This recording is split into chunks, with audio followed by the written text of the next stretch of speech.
I appreciate the opportunity to speak again this evening. I come before you tonight to express my sincere disappointment with the outcome of the council vote regarding the annexation of the land for the proposed intermodal and logistics site. Time and time again, certain members of this council have disregarded the voices of Gardner and have insisted on carrying out with their own personal agendas, regardless of the effect on the future of our community. While hiding behind the notion of negotiating a better deal, you have jeopardized Gardner's future by voluntarily handing Edgerton the opportunity to seize the approximately $75 million in assessed property values with this development. Do you not realize that this would nearly double the current assessed property value within Gardner, easing the existing tax burden of its residents? I'd like to know, what are your plans to help your constituents without the intermodal project? How will that bridge be gapped? It is time to act, and the opportunity stands before you tonight. I ask that you reconsider your previous vote and that one of you bring the motion back to the table for immediate reconsideration. I believe you owe this to the citizens of Gardner who have emailed you, phoned you, and have stood before you in support of these agreements. Councilman Peters and Thompson have said that they represent the people who voted for them in the previous elections. I'd like to remind them that their earned votes represent less than 11% of the registered voters in Gardner and not 6% of Gardner's 19,000 citizens. How will the remaining citizens be represented by this council?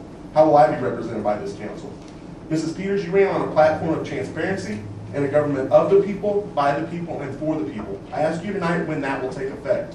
Mr. Thompson, you ran on the same platform of transparency and stated that you wanted to get back to a council where we care and take care of each other.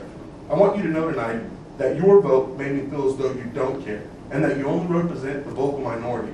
I hope that you find your own voice on this council because that's what you're elected to do. Mr. Shepard, I would like you to consider the following quote by English author Samuel Johnson.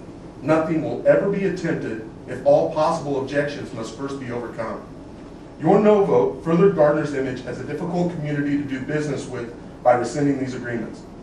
Our reputation has been tarnished within Gardner's existing businesses by disregarding their 92% vote in favor of the annexation agreement amongst the members of the Gardner Chamber of Commerce. We will suffer these consequences for years beyond your term and will struggle to ever overcome them completely. Because of your vote, we are a city who refused to stand behind its word. And make no mistake, we gave them our word. That's the nature of a good faith agreement. Is this the legacy you hope to carve for yourself? The new parameters for negotiation with BNSF and the Allen Group are laughable. You've already burned that bridge by disregarding the 2 years of previous work and voting to rescind the good faith agreement between Gardner and these parties. These new demands will be seen as disrespectful at best, yet you continue to move forward.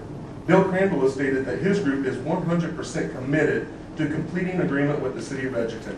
We've lost all competitive advantage for negotiations, and the ball is now in their court.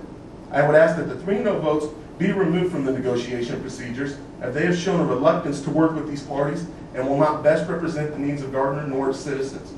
Mrs. Peters has stated that she will continue to oppose the intermodal and logistics part, and I do not feel that this is the mindset that needs to be taken into these negotiations, if they happen at all, which we have no assurance.